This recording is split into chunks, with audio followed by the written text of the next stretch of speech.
welcome to today's video. It's going to be quite a quick one. I just want to spend a little bit of time telling you about how I go about getting my bits and pieces together for the collage that I want to do. I like to work in colours, I like to work with different types of textures, different types of finishes, and so I will spend sometimes about 2 weeks getting the papers and things together that I think I'm going to need to actually do the project. So I'm just going to show you an example of one that I've been prepping for. And show you some of the things that I use, or will use. I won't use all of them, but let's have a look. Okay, so I just clump them together, and you can see there's quite a lot of stuff here, so I'm not going to use all of it.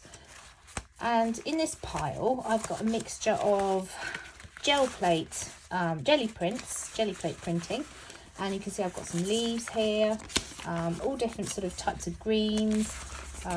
Just basic ones, a nice big leaf there that I had, which probably won't get used in this project, but you can see there's a real mixture, but on a general theme, sort of greens and greens, different shades of green, some yellows and what have you.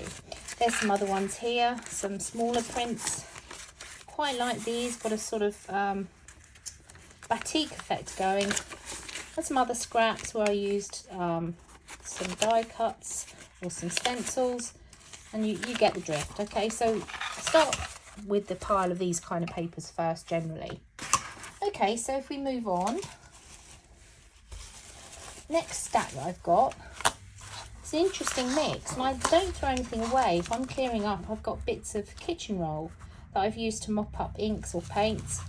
I've got baby wipes as well in here. This kind of thing gives a whole different effect. And I've got some tissue, and on the tissue I've used crayons and maybe paints and a mixture of whatever I've got that will react with water. I've just scribbled with some distress crayons, I think, there. And I keep all of these. This one here was just a bit of brown paper packaging, which I just added some paints to, and then some paint splatters on top. Quite a nice effect. And that's my second stack. Okay, so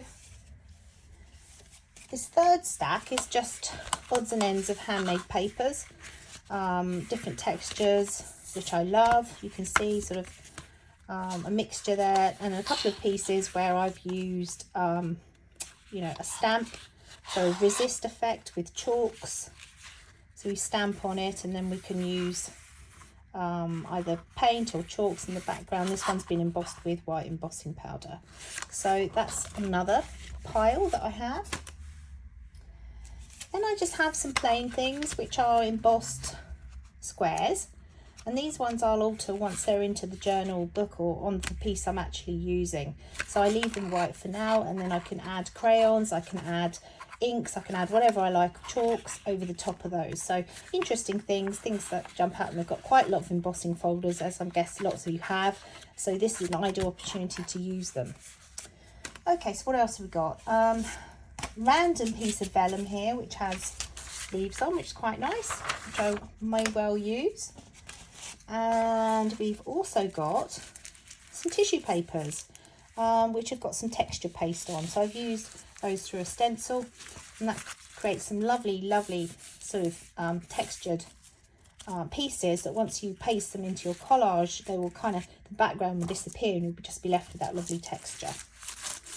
So we've got those, and we've also got a couple of pieces of textured wallpaper, which I really like using because they really sort of stand up well to whatever you put on top of them, whereas the texture paste can sometimes flatten and sort of disappear into the background a bit. These things stay very sturdy, and I really like using these. Okay, so moving on.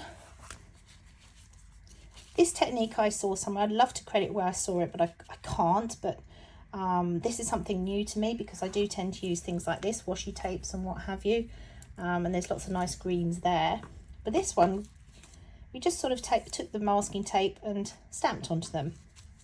So you can see the leaf theme going on there, but also I love the text as well that you can put on. And what's really nice about masking tape is it's got a sort of an aged look about it. It's, you know, these tapes are fairly sort of bright, I suppose. You can always tone them down, but the masking tape comes fully weathered, if you like.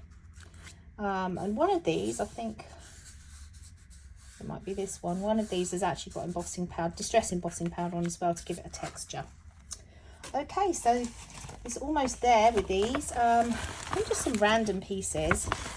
This next set of pages I'm going to do are really going to be in the theme of nature. So you can see my advice here. Nothing gets thrown away. Some various bits and pieces. This was a piece of masking tape with some distress embossing powder on it, just onto this sticky side. We've got some skeleton leaves. Some of these are sort of had ink or paint on because they were used directly on the gel plate. Okay, so move those out of the way. I have a punch, leaf punch, and these little wooden shapes. I may not use these because I'm working in a book and they're going to give too much depth. They're going to stick out too much, and so in the end the book probably won't close very well. It's not going to close very well anyway. But I might just paint these up and have a look, and they might be used on some other project. So that's about it. Quick roundup of how I'm going to go about the next set of pages I'm going to do, which are going to be on a nature theme. And I think not all of these will be used, but I think I'll be able to work in quite a few different things. I think it's quite exciting spending a little bit of time prepping your things, particularly for working on a certain theme, or perhaps you're working a certain colour like I was here. Okay, thanks for joining me today, and do come back because we're going to start working on this page very, very soon. Bye for now.